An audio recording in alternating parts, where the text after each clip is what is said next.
Welcome back.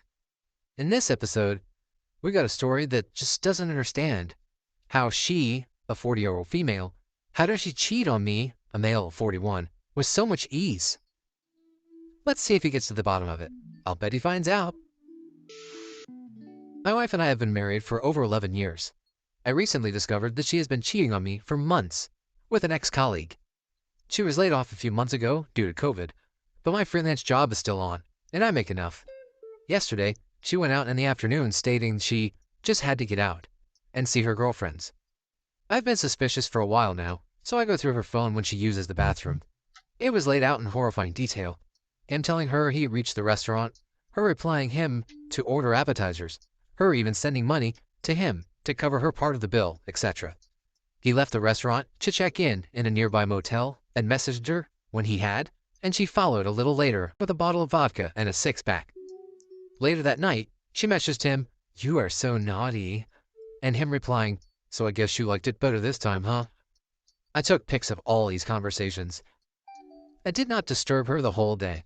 My stomach is in knots, though. I could not even think of her being this horrible person. We have had a good marriage, a few arguments here and there, but nothing significant. She has been a great wife otherwise, and an excellent mother to our twin boys, aged 8.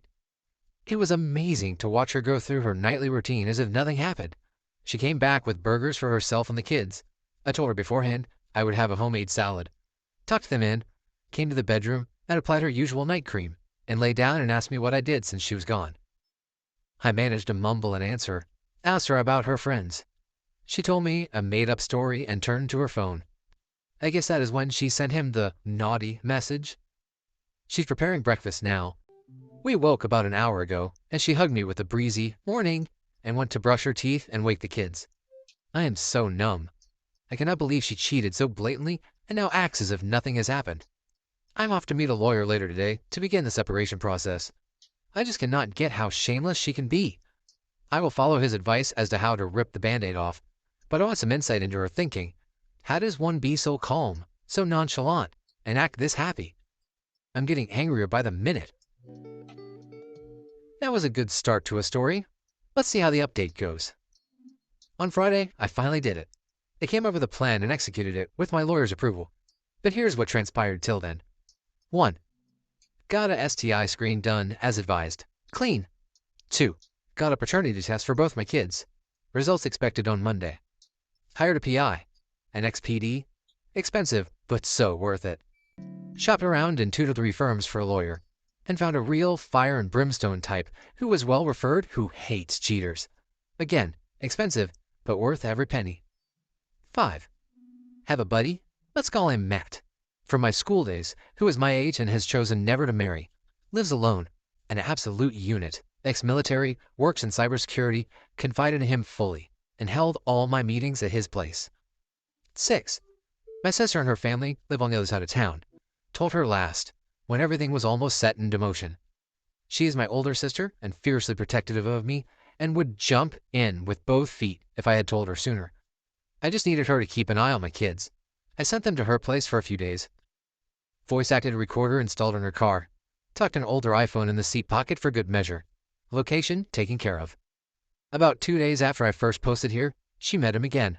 Same pattern, same restaurant, same seedy motel room. This time, had one of her single girlfriends, let's call her Beth, accompany her for lunch. The PI was ready. Got me pics and vids. Them having lunch, Beth was flirty with the affair partner and even proceeded to touch him a few times. They saw her off and headed to the motel together. There is just one motel close to the restaurant, and the PI did his homework. After being given the room the motel receptionist was asked to give them, they got busy. PI got a few shots of them and sounds, too. Music to my ears. She came home calm and collected, proceeded with her night as though nothing had happened. Had a chat, talked about how Beth was going through a crisis, blah, blah. I empathized and told her about work and my aunt, wherein she said she might visit her. Next day, met the PI on the pretext of meeting a client. Got a download. Hit the booze hard that night. Checked my guns. That always calms me down.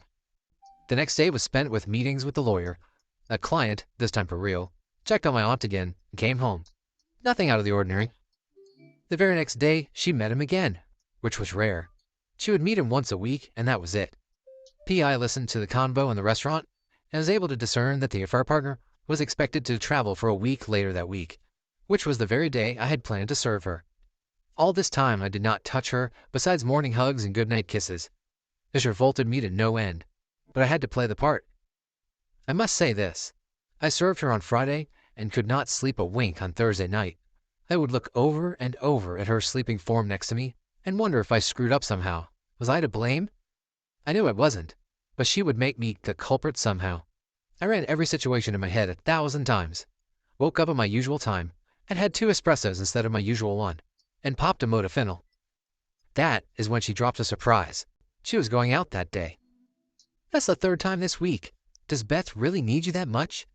No, Beth's fine. It's my mother. She has to see a doctor for her joint pains, and I said I would take her. Yay! When do you plan to take her? In the evening. I will leave earlier, though. I might have lunch there. I said that's a good idea, and it was normal, that since she was fired, she would have at least 1 meal a week at her parents'. But a quick call to my lawyer from the safety of my den confirmed the best time to serve her, when she was with her parents at their place. Her brother and his family were visiting too. Even better. I got back to work. Called the PI home for one last download. He made copies of all evidence by then. I kept one in my safe. Sent the twins to my sister's place across town. Packed all her stuff in giant trash bags I bought the day before. The server confirmed via text about 3 p.m. that she had been served. I calmly waited by the phone. The call arrived at about 3:20. Blah, blah, blah. What the hell? Sounds of mother-in-law crying in the background, father-in-law yelling something, not clear. Me in as calm a voice as possible.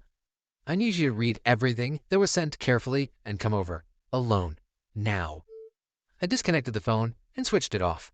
Unhooked the landline too. She arrived. Along with Beth. I asked Beth to leave.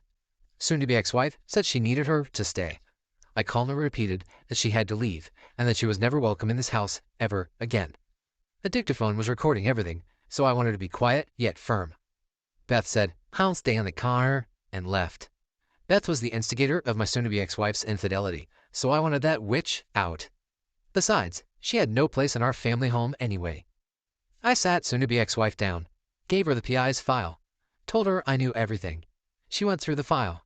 She looked pale, as if she saw a ghost. She said she was just helping her get a job, which is why she met him. All right, how about this?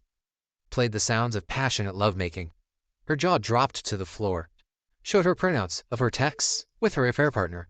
Showed them pics of them kissing in his car, walking around hand in hand in the mall. You went through my phone? I think you have bigger problems than that now. I smiled. I proceeded to ask if there was anyone else, not that it mattered. She said no, there wasn't. Proceeded to show her raunchy texts with another guy and woman. Looks like my beloved was sampling the other side of the buffet as well. She sobbed, bawled, curled into a ball. Offered an explanation about being lonely, but I cut her off. I just wanted her to get the hell out. I need you to leave. Your stuff is in trash bags in our bedroom. Take them and go. This is my home too. It ceased to be your home when you cheated on me and our sons. I lost it for a second there. Gathered myself, told her again that she was never welcome here and should go now. Gave her the file, told her again to leave, get legal representation. She nodded quietly. At this point, I did not need anything. No explanation, no closure, just needed her out. She said again it was her home and she was not going anywhere. Then I said, if you stay for another minute, I'm going to call the twins via video call and tell them precisely what you did, and my sister will fill in the gaps as and when needed. She said, you cannot turn my kids against me. I said, I will if you do not leave this minute. Luckily, she did not call my bluff and stumbled out of the door, file in hand. She mumbled that she will be back for her stuff later. I called her parents and asked them to look at the file. Go through all the sound tapes too in the pen drive for good measure. That woman Beth was still waiting. They left. Drove to the affair partner's place with a copy and met his wife. She is 5 months pregnant and had absolutely no idea. Showed her the file. Played the sound tapes. I must say, it was oddly satisfying watching her face crumble. She's a sweet girl, but I just had to let her know. When she began hyperventilating, I calmed her down, got her a glass of water, and asked her to call if she needed anything, and left a file with the contact details of my lawyer's firm. The affair partner is returning today. She is undecided as to the future course of action, but said she will talk to her family and decide. Got home, spoke to the HR at a Fair Partners company, my soon-to-be ex-wife's ex-employer, took her email ID and told him she would receive a copy as well. She was empathetic enough. That is when it hit me. When packing soon-to-be ex-wife's stuff, I chanced upon a bunch of photo albums that had everything. Her and I dating, a wedding album, a scrapbook she made when we had our twins, trips and picnics, etc. I tossed them on the bed when I was packing the bags. Now I went through them and cried my lungs out. Spoke to Matt and my sister. Went on a drinking spree. He came by to check in sometime later, and I just hugged him and cried. Sobered up and saw that I had a healthy number of missed calls. Spoke to the father-in-law, told him what my terms were. There would be a divorce, no trying to get back together, no couples counseling. His loving princess had screwed up, and that was it. I would keep the house and pay her off. As for the kids, if she decided to be too demanding regarding custody, I would fight to the end. Asked him to advise her against an adversarial divorce, else she and the family would be outed in every way possible to the seediest folks across the state. He mumbled an apology and hung up. Her brother dropped in with a pickup truck the next day to take the trash out. Said she will live with them for a while. He could barely make eye contact while talking. And yes, made yet another copy of everything. Our lawyer's firm has it, and they will hand it over to my sons when they turn older, along with a handwritten note from me. Just for caution in case something happens to me. I wouldn't want them to miss out on mommy's dearest shenanigans now, would I? That's it then. Almost underwhelming in the end, but worth it. Heard rumblings that a fair partner is already in trouble, and expect to hear more soon. I will update whenever something substantial comes up. I have taken a week's break from work, so I'm just now chilling in an empty house with the bar fully stocked and playing my favorite records. This took a while to type, and just thinking about it again is massively overwhelming. Thank you again, everyone. Talk about professional level execution. Oh, but wait, there's an update. Not much has happened since. Matt and I have just returned from a hunting trip, my first in a while. It helped a great deal. A fair partner has been fired from his job. Not sure if he will be dumped too. I doubt it though. A fair partner's wife looks like she is the forgiving type, as she has not gotten in touch with me or my lawyer since I met her.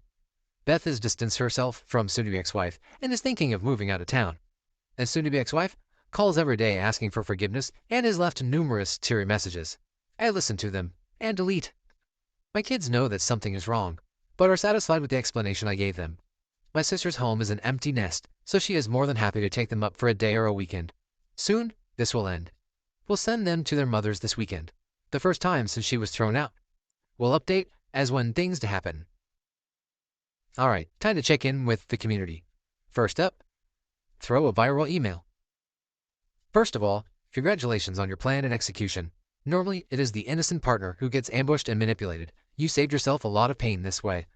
Having stood where you now stand, but without advice and support, I learned a lot the hard way.